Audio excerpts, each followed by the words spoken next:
नमस्कार मेरे नौजवान साथियों, कैसे हैं आप सब। आशा करते हैं आप सभी स्वस्थ होंगे और प्रसन्न होंगे तथा लगातार सीख रहे होंगे। दोस्तों, आज हम बात करेंगे आपसे जो 2024-25 में ह्यूमन ज्योग्राफी का पेपर हुआ है उसको सॉल्व करेंगे हम। तो आप ये मान के चल सकते हैं कि ये एक तरीके से आंसर की वाला वीडियो होगा, ठीक है। तो ये सीरीज डी है, तो डी सीरीज को हम देख रहे हैं। तो जिन लोगों का डी सीरीज है वो उनके जो आंसर होंगे सेम मैच करेंगे हमारे इस वीडियो से, और जिनका ए बी सी अलग अलग सीरीज है वो अपने हिसाब से नोट कर लेना या देख सकते हैं आप, ठीक है। तो चलिए शुरू करते हैं। पहला प्रश्न है कि विश्व का सर्वाधिक जनघनत्व पाया जाता है। तो इसका जो सही आंसर है वो है आपका दक्षिण पूर्व एशिया में, यानी कि विश्व का सर्वाधिक जनसंख्या घनत्व जो पाया जाता है वो दक्षिण पूर्व एशिया में पाया जाता है। दूसरा क्वेश्चन है आपका, पुश और पुल सिद्धांत संबंधित है।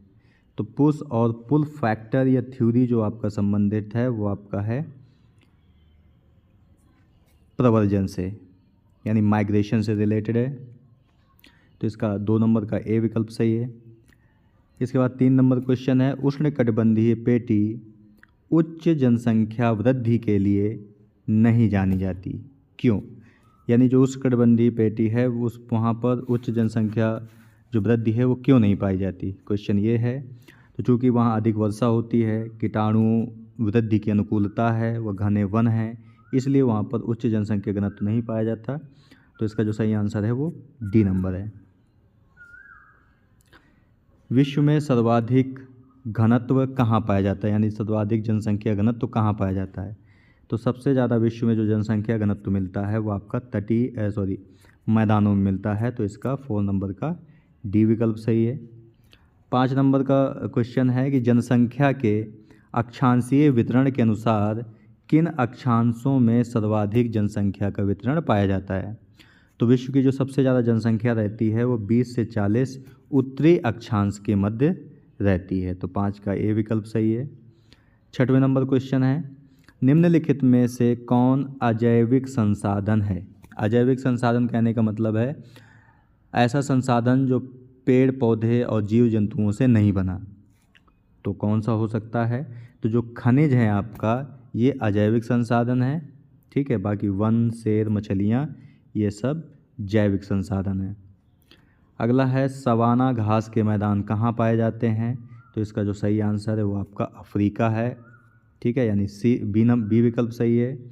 8 नंबर क्वेश्चन है, भूमि उपयोग के प्रमुख क्षेत्रों में आप किसे शामिल नहीं करते। ठीक है, तो भूमि उपयोग में हम पर्वतीय क्षेत्र को शामिल नहीं करते, यानी भूमि उपयोग में आपका कृषि, वन और आवासीय क्षेत्र आता है। तो इसका जो सही आंसर है वो डी नंबर है, यानी 8 का डी विकल्प सही है। 9वें नंबर क्वेश्चन है, मानव ने पशुपालन कब प्रारंभ किया था।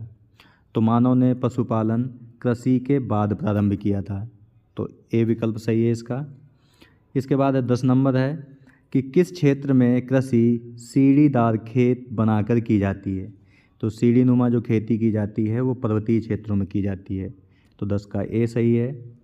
11वें नंबर क्वेश्चन है कि मत्स्य पालन व्यवसाय आता है। तो मत्स्य पालन व्यवसाय आपका प्राथमिक आर्थिक क्रिया है। तो ए विकल्प सही है। 12 नंबर क्वेश्चन है, निम्नलिखित में से कौन सा प्राथमिक गतिविधि नहीं है। ठीक है, तो इसमें जो विनिर्माण आपका आता है वो प्राथमिक आर्थिक गतिविधि नहीं है। जो विनिर्माण है वो द्वितीयक आर्थिक गतिविधि है। तो 12 का सी विकल्प सही है। 13वें नंबर क्वेश्चन है कि उद्योग किस श्रेणी में आते हैं।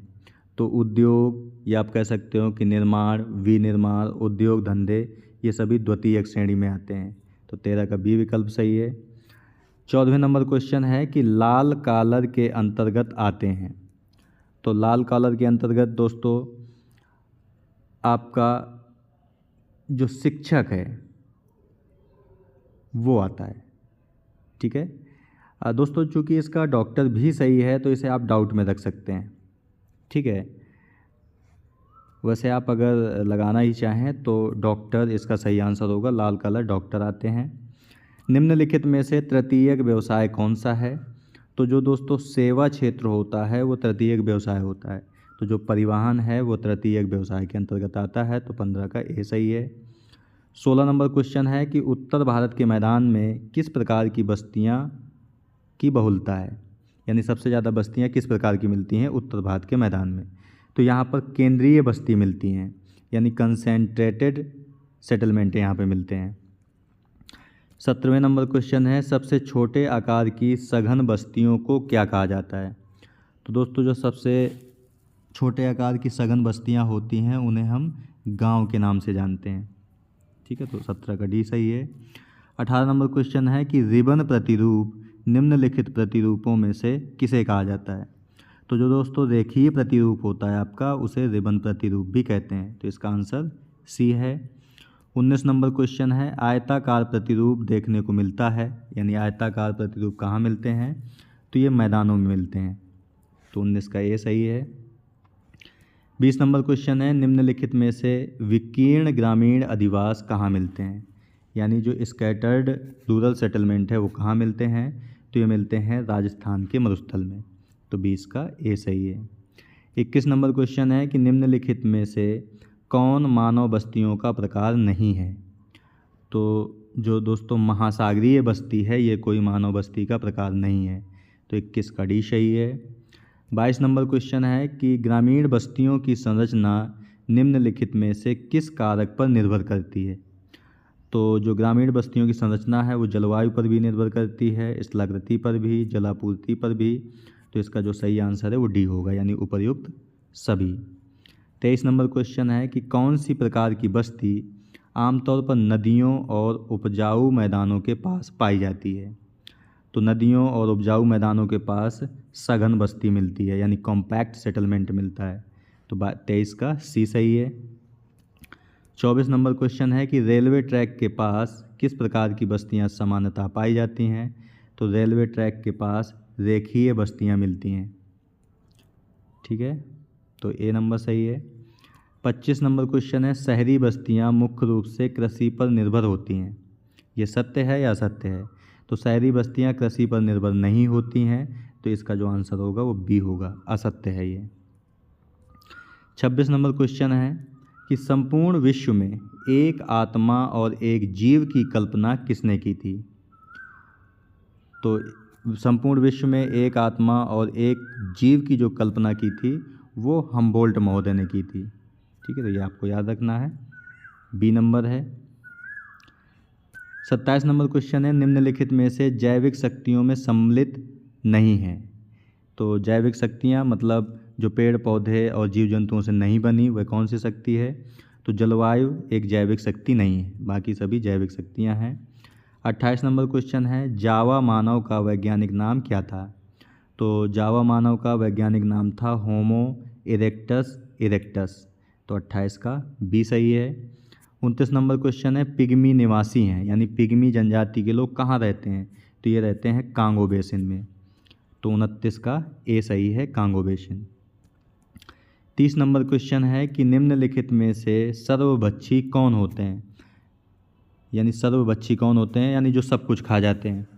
तो जो पिग्मी जनजाति के लोग होते हैं वो सर्वभक्षी होते हैं, 30 का बी सही है। 31 नंबर क्वेश्चन है कि गोंड जनजाति किस प्रदेश की प्रमुख जनजाति है? तो गोंड आपके मध्य प्रदेश की प्रमुख जनजाति है, तो 31 का सी सही है। 32 नंबर क्वेश्चन है कि घोटुल किस जनजाति का कुमार ग्रह है? तो घोटुल जो है दोस्तों वो भील जाति का कुमार ग्रह है, तो 32 का सी सही है। 33 का क्वेश्चन है निम्न में से कौन सी प्रजाति विश्व की सबसे शुद्ध प्रजाति मानी जाती है? तो विश्व की सबसे शुद्ध प्रजाति जो मानी जाती है वो काकेशॉइड मानी जाती है। निम्न में से किस प्रजाति के बाल ऊन जैसे होते हैं? तो जो मंगोल प्रजाति है उसके बाल ऊन जैसे होते हैं। अगला है कि त्वचा के रंग के आधार पर विश्व की प्रजातियों को कितने भागों में विभाजित किया गया है? तो त्वचा के रंग के आधार पर विश्व की प्रजातियों को 4 भागों में विभाजित किया गया है, तो 35 का बी सही है। 36 का है कि विश्व में प्रमुख सांस्कृतिक प्रदेशों की कितनी संख्या है, यानी मेजर कल्चरल रीजन्स कितने हैं, तो वो 4 हैं। तो इसका जो सही आंसर है वो 4 है, 36 का यानी ए है। 37 नंबर क्वेश्चन है कि संयुक्त राज्य अमेरिका और कनाडा की संस्कृति को क्या नाम दिया जाता है। तो संयुक्त राज्य अमेरिका और कनाडा की जो संस्कृति है उसे हम एंग्ल अमेरिकन संस्कृति के नाम से, यानी एंग्लो अमेरिकन संस्कृति के नाम से जानते हैं, तो 37 का सी सही है। 38 का क्वेश्चन है कि सांस्कृतिक क्षेत्र क्या होता है, यानी कल्चरल रीजन किसे कहते हैं, तो इसका जो सही आंसर है वो बी नंबर है। समान सांस्कृतिक लक्षणों वाले क्षेत्र को सांस्कृतिक क्षेत्र के नाम से जाना जाता है। 39 नंबर क्वेश्चन है कि निम्नलिखित में से कौन सांस्कृतिक परिवर्तन की प्रक्रिया से संबंधित नहीं है। तो सांस्कृतिक परिवर्तन की प्रक्रिया से आपका पृथक्करण संबंधित नहीं है, बाकी आपकी सांस्कृतिक संक्रमण एवं संस्करण, प्रसारण और नवाचार शामिल हैं। 40 नंबर क्वेश्चन है कि यूरोप से पश्चिमी सभ्यता का प्रसार प्रमुखता से जिन क्षेत्रों में हुआ है वे कौन से हैं, यानी पश्चिमी सभ्यता का प्रसार कहाँ कहाँ हुआ है, तो ये हुआ है आपका मध्य और निम्न अक्षांशों में इसका प्रसार हुआ है। 41 नंबर क्वेश्चन है कि बुशमैन जो जनजाति है वो निम्नलिखित में से किस मरुस्थल में रहते हैं, तो ये रहते हैं आपका कालाहारी मरुस्थल में, तो ए विकल्प सही है 41 का। 42 नंबर क्वेश्चन है कि मध्य एशिया की प्रमुख आदिम जनजाति कौन सी है, तो मध्य एशिया की प्रमुख आदिम जनजाति है आपकी खिरगीज मध्य एशिया में पाए जाते हैं।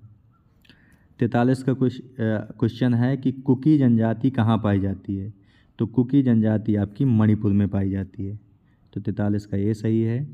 44 नंबर क्वेश्चन है कि टोडा जनजाति पाई जाती है, टोडा जनजाति कहाँ पाई जाती है, तो ये तमिलनाडु का जो नीलगिरी क्षेत्र है वहाँ पर टोडा जनजाति पाई जाती है। 45 का क्वेश्चन है कि ग्रिफिथ टेलर ने मानव प्रजातियों को कितने वर्गों में बांटा था, तो ग्रिफिथ टेलर महोदय ने 7 भागों में बांटा था, तो 45 का सी सही है। 46 नंबर क्वेश्चन है कि निम्नलिखित में से जनांकीय संक्रमण सिद्धांत यानी डेमोग्राफिक ट्रांजिशन थ्योरी के संस्थापक कौन थे, तो वो थे आपके थॉम्पसन और नोटेस्टीन, तो 46 का बी विकल्प सही है। 47 का क्वेश्चन है कि जनसंख्या प्रवास के निम्न प्रकारों में से किस में महिलाओं का प्रवास सर्वाधिक होता है, तो महिलाओं का प्रवास सबसे ज़्यादा ग्रामीण से ग्रामीण होता है, क्योंकि शादी जब होती है तो लड़की अपने मायके से ससुराल जाती है, तो ज़्यादातर जो विवाह होते हैं वो ग्रामीण से ग्रामीण ही होते हैं, तो सबसे ज़्यादा महिलाओं का प्रवास ग्रामीण से ग्रामीण ही होता है। 48 नंबर क्वेश्चन है कि एक बच्चे वाली नीति किस देश की है, तो ये तो चाइना की है, हालांकि अब ये चाइना ने ये नीति बदल दी है, ठीक है, तो इसे आप याद रखना, लेकिन एक बच्चे वाली नीति चाइना की ही थी। मानव विकास सूचकांक प्रकाशित किया जाता है, यानी मानव विकास सूचकांक को यानी ह्यूमन डेवलपमेंट इंडेक्स को कौन जारी करता है, तो ये संयुक्त राष्ट्र संघ जारी करता है, तो इसका सी नंबर सही है। जनसंख्या भूगोल के पिता किन्हें माना जाता है, तो जनसंख्या भूगोल के पिता हैं जीटी त्रिवार्था, ठीक है, तो बी विकल्प सही है। 51 नंबर क्वेश्चन है कि किस अक्षांश रेखा के सहारे जनसंख्या विरल है। विरल का मतलब है कि बहुत कम जनसंख्या पाई जाती है, तो भूमध्य रेखा के सहारे सबसे कम जनसंख्या पाई जाती है।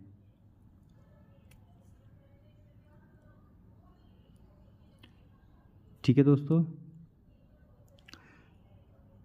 इसका आंसर जो होगा वो भूमध्य रेखा नहीं होगा।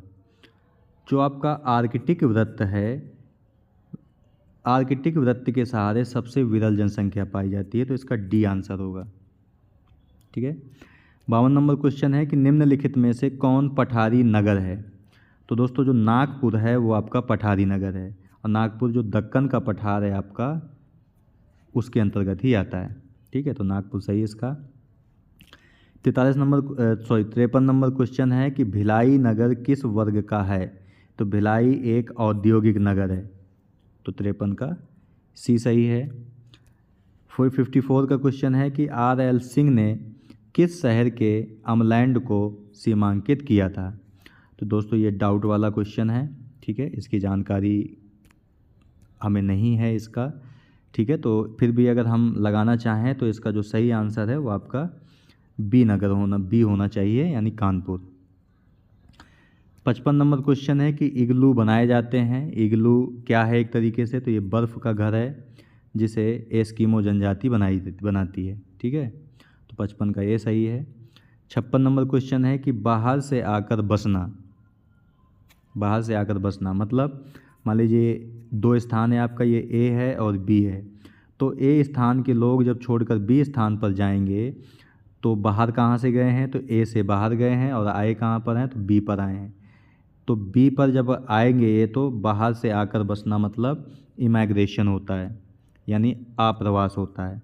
और जहाँ से जाते हैं यानी जहाँ से बाहर जाते हैं वहाँ पर ई प्रवास होता है, यानी उत्प्रवास होता है, इमाइग्रेशन। तो इसका जो सही आंसर है वो बी नंबर है। 57 नंबर क्वेश्चन है कि ट्रांस ह्यूमेंस है। तो ट्रांस ह्यूमेंस का मतलब होता है ऋतु प्रवास की प्रक्रिया, तो इसका सी विकल्प सही है। 58 नंबर क्वेश्चन है कि किसी कारखाने में प्रतिदिन आना जाना क्या कहलाता है। तो इसे हम कहते हैं दैनिक प्रवास, यानी सुबह लोग काम पर जाते हैं, वापस अपने घर लौट जाते हैं, तो ये आपका दैनिक प्रवास होता है। तो 58 का डी विकल्प सही है। इसके बाद है 59 नंबर क्वेश्चन है कि भारत में सर्वाधिक साक्षरता वाला राज्य कौन सा है। तो केरल है साक्षरता वाला सबसे ज़्यादा राज्य, तो 59 का बी विकल्प सही है। 60 नंबर क्वेश्चन है कि 2011 की जनगणना के अनुसार भारत की जनसंख्या कितनी थी।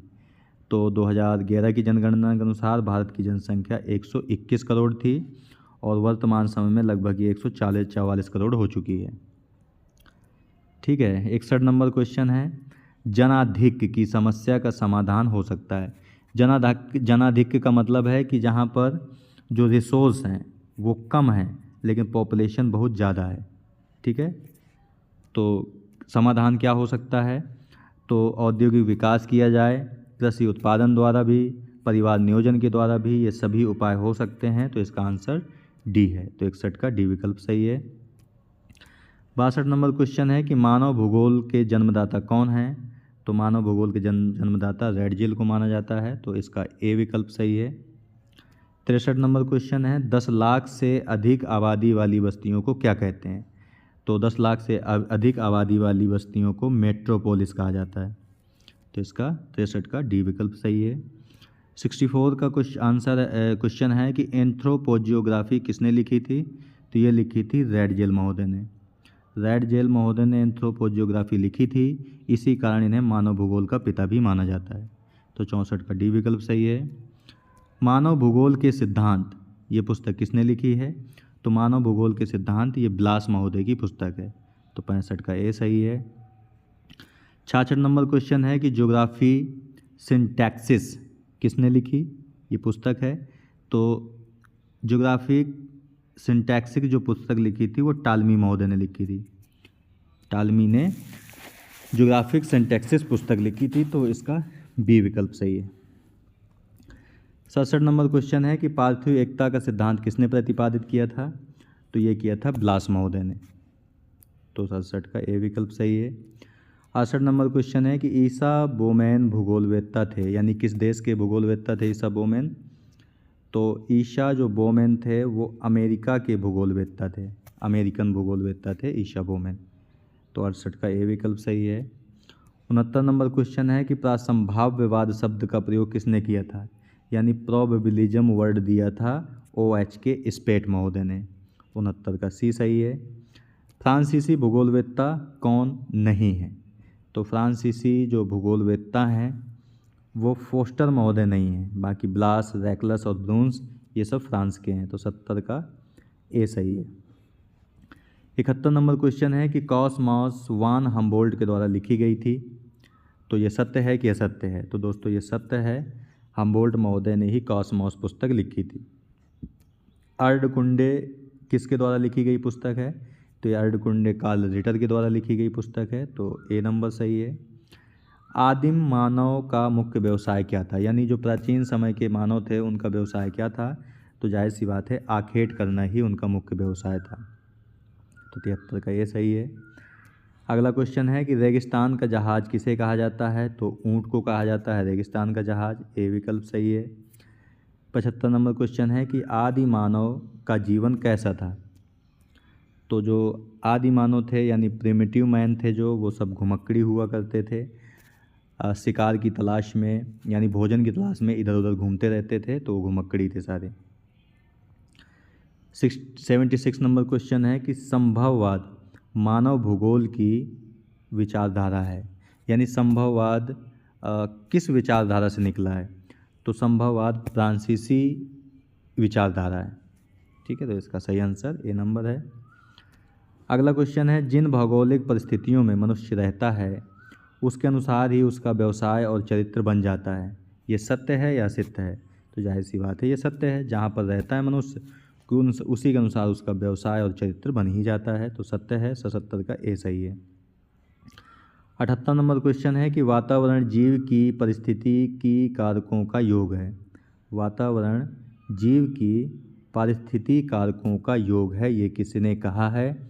तो दोस्तों इसमें क्वेश्चन में भी डाउट है, ठीक है, लेकिन अगर हम मान के चलें तो इसका जो सही आंसर होना चाहिए वो ए फिटिंग महोदय होना चाहिए। ठीक है,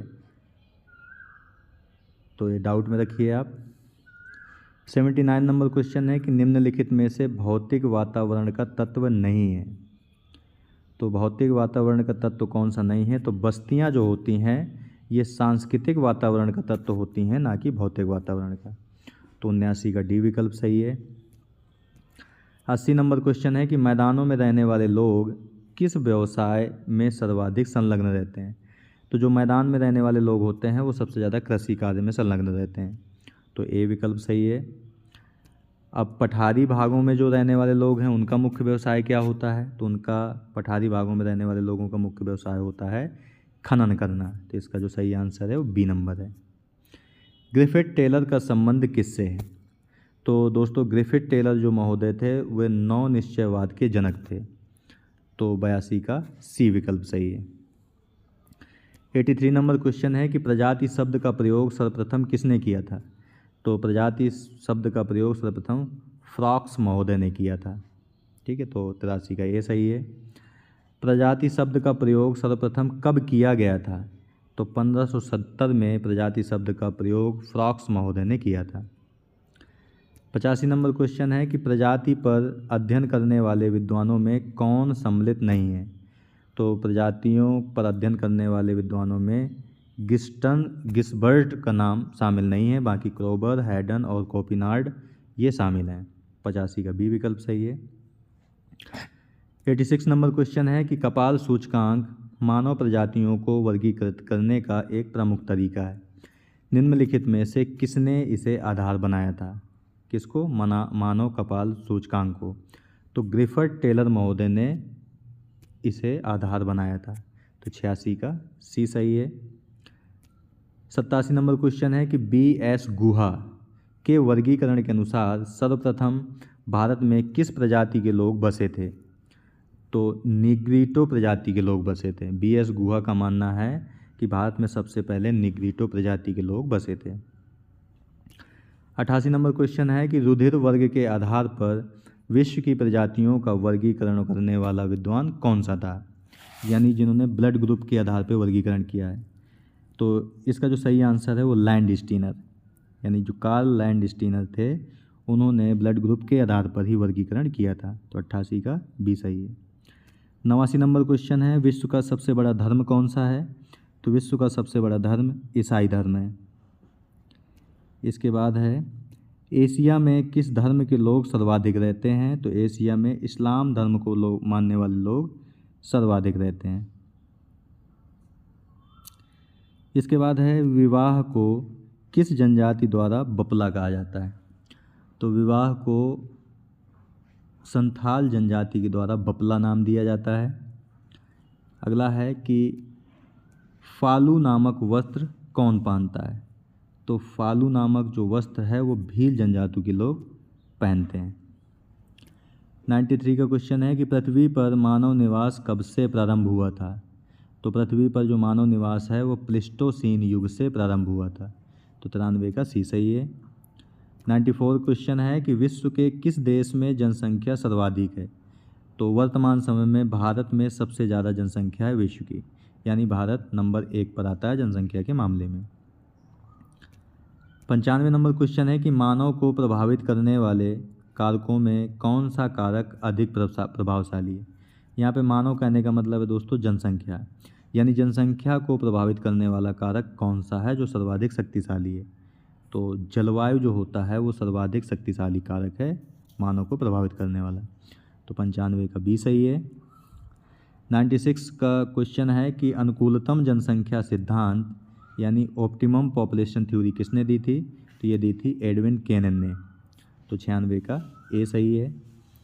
इसके बाद 97 नंबर क्वेश्चन है कि राष्ट्रीय जनसंख्या आयोग का गठन कब हुआ था।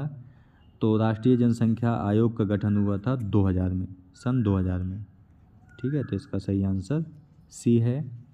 98 नंबर क्वेश्चन है कि निम्नलिखित में से कौन सा कुल जनसंख्या एवं कृषि भूमि का अनुपात इंगित करता है। तो इसका जो सही आंसर है वो आपका ए नंबर है, कृषि घनत्व।